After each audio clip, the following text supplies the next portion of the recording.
Pekebun tanam lengkuas, tidak lupa menanam kucai. Ilmu Tuhan Allah sangat luas, mempelajarinya tak pernah usai. Shalom. Kita masuk lagi pada renungan malam yang berjudul Dari Utara dan Selatan Menuju Tanah yang Indah, bagian 2. Kita masuk pada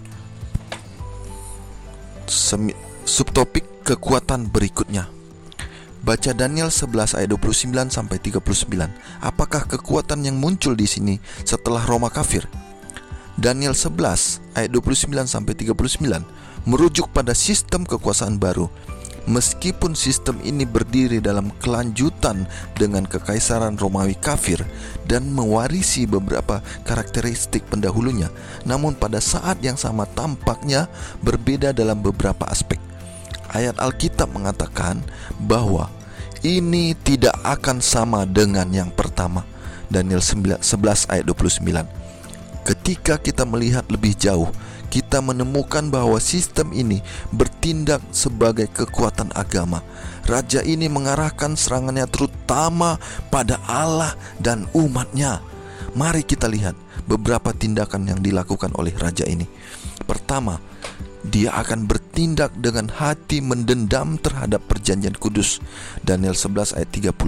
Ini harus merujuk pada perjanjian keselamatan Allah yang ditentang oleh raja ini. Kedua, raja ini akan menghasilkan kekuatan yang akan menajiskan tempat kudus dan menghapuskan korban sehari-hari. Daniel 11 ayat 31. Kita mencatat dalam Daniel 8 bahwa tanduk kecil itu meruntuhkan fondasi bait suci Allah dan mengambil korban persembahan sehari-hari. Daniel 8 ayat 11. Ini harus dipahami sebagai serangan spiritual terhadap pelayanan Kristus di bait suci surgawi. Ketiga, sebagai konsekuensi dari serangannya kepada bait suci, kekuatan ini menempatkan kefasikan yang membinasakan di bait suci Allah. Ungkapan paralel kefasikan yang membinasakan menunjuk pada tindakan kemurtadan dan pemberontakan oleh tanduk kecil. Daniel 8 ayat 13. Keempat, kekuatan ini menganiaya umat Allah. Sebagian dari orang-orang bijaksana itu akan jatuh, supaya dengan demikian diadakan pengujian, penyaringan dan pemurnian di antara mereka sampai pada akhir zaman. Sebab akhir zaman itu belum mencapai waktu yang telah ditetapkan. Daniel 11 ayat 35. Ini mengingatkan kita pada tanduk kecil yang menjatuhkan bintang-bintang ke bumi dan menginjak-injak mereka. Daniel 8 ayat 10. Bandingkan dengan Daniel 7 ayat 25. Kelima, raja ini akan meninggikan dan membesarkan dirinya terhadap setiap Allah, juga terhadap Allah yang mengatasi segala Allah. Ia akan mengucapkan kata-kata yang tak senonoh sama sekali. Daniel 11 ayat 36. Tidak mengherankan tanduk kecil ini juga memiliki mulut yang menyombong. Daniel 7 ayat 8. Bahkan terhadap Allah. Daniel 7 ayat 25. Kesamaan lainnya dapat disebutkan, tetapi mengingat apa yang kita baca dalam Daniel 7 dan 8, siapakah kekuatan ini dan mengapakah begitu penting bagi kita meskipun ada tekanan sosial untuk tetap teguh dalam identifikasi kita terhadapnya? Peristiwa-peristiwa akhir zaman. Baca Daniel 11 ayat 40 sampai 45. Apakah yang terjadi di sini? Frase berikut membantu kita memahami ayat ini. Akhir zaman. Ungkapan akhir zaman hanya muncul dalam kitab Daniel 8 ayat 17, Daniel 11 ayat 35 dan 40, Daniel 12 ayat 4 dan 9. Pemeriksaan nubuatan Daniel menunjukkan bahwa akhir zaman meluas dari jatuhnya kepausan pada tahun 1798 hingga kebangkitan orang mati. Daniel 12 ayat 2. Raja Utara, yaitu nama yang pertama kali secara geografis menunjuk pada dinasti Seleucid, tetapi kemudian mengacu pada Roma kafir dan akhirnya Roma kepausan. Dengan demikian, ini tidak menggambarkan lokasi geografis, melainkan untuk menunjukkan pada musuh spiritual umat Allah. Selain itu, kita juga harus mencatat bahwa Raja Utara mewakili tiruan dari Allah yang benar, yang dalam Alkitab secara simbolis dikaitkan dengan utara. Yesaya 14 ayat 13. Raja Selatan, nama ini pada awalnya menunjuk pada dinasti Ptolemeus di Mesir, bagian selatan dari Tanah Suci. Tetapi ketika nubuatan itu terungkap, raja tersebut memperoleh dimensi teologis dan dikaitkan oleh beberapa ahli dengan ateisme, seperti yang disampaikan oleh Ellen G. White dalam kaitannya dengan referensi terhadap Mesir dalam Wahyu 11 ayat 8. Inilah ateisme, Alfa dan Omega, jilid 8 halaman 281. Gunung Permai yang kudus. Di zaman Perjanjian Lama, ungkapan ini merujuk kepada Sion, ibu kota dan pusat dari Israel, dan secara geografis terletak di tanah perjanjian.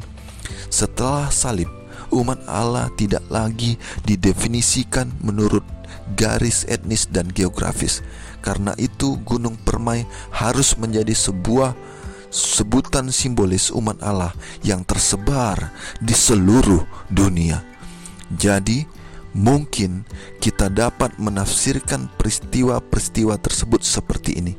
1. Raja Selatan menyerang Raja Utara, yang dimaknai sebagai revolusi Prancis berusaha untuk memberantas agama dan mengalahkan kepausan, tetapi gagal. Kedua, Raja Utara menyerang dan mengalahkan Raja Selatan. Maknanya, kekuatan agama yang dipimpin oleh kepausan dan sekutu-sekutunya akhirnya akan mengatasi kekuatan ateisme dan akan membentuk koalisi dengan musuh yang kalah. Ketiga, Edom, Moab, dan orang-orang Amon yang terkemuka akan melarikan diri. Beberapa dari mereka yang tidak termasuk di antara orang-orang sejati Allah akan bergabung dalam barisan pada saat-saat akhir. Keempat, Raja Utara bersiap untuk menyerang Gunung Permai tetapi gagal. Kekuatan jahat dihancurkan dan kerajaan Allah didirikan. Bagaimanakah kita dapat memperoleh penghiburan dengan mengetahui bahwa pada akhirnya Allah dan umatnya akan menang? Pemikiran lebih lanjut. Sangat menarik bahwa setidaknya sehubungan dengan Daniel 11 ayat 29 sampai 39, Martin Luther mengidentifikasi kefasikan yang membinasakan dalam Daniel 11 ayat 31 dengan kepausan dan doktrin beserta praktiknya. Jadi korelasi Daniel 11 dengan Daniel 7 dan 8 memperkuat pandangan Luther dan banyak komentator Protestan lainnya bahwa lembaga kepausan dan ajaran yang merupakan pemenuhan nubuatan-nubuatan ini dalam sejarah. Dalam hubungan ini, Ellen G. White mengatakan, tak satu pun gereja yang berada dalam kekuasaan Romawi yang tanpa diganggu bisa menikmati kebebasan hati nuraninya. Segera setelah kepausan memperoleh kekuasaan, ia menghancurkan semua yang menolak mengakui jalan-jalannya, dan satu persatu gereja itu tunduk kepada pemerintahan dan kekuasaannya.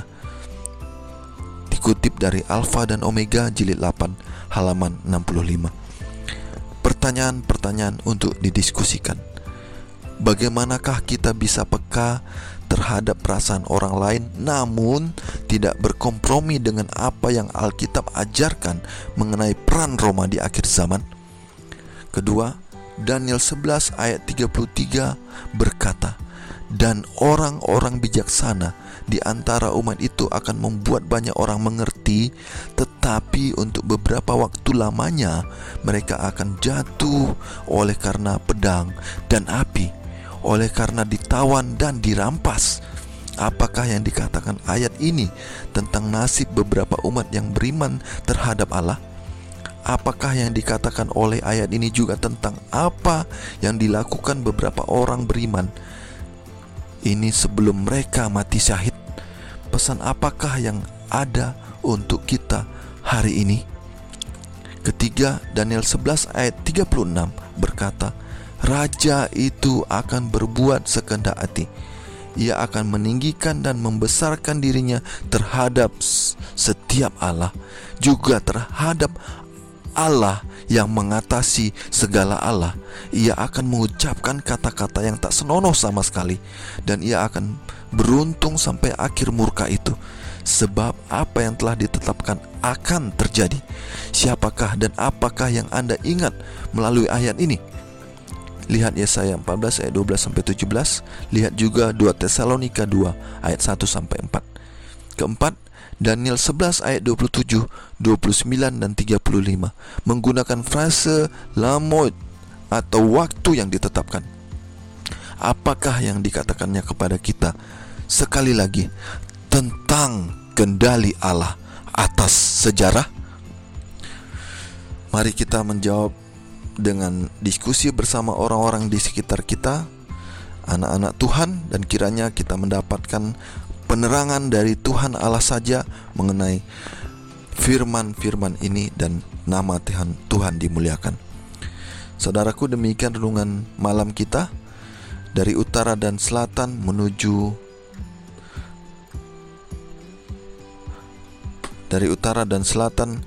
menuju tanah yang indah. Kiranya kita dibawa semakin dekat kepada Tuhan dan nama Tuhan dimuliakan, dan kita semakin penuh kasih karunia Tuhan. Duduk melamun bukan merenung, mata melihat ekor siluman.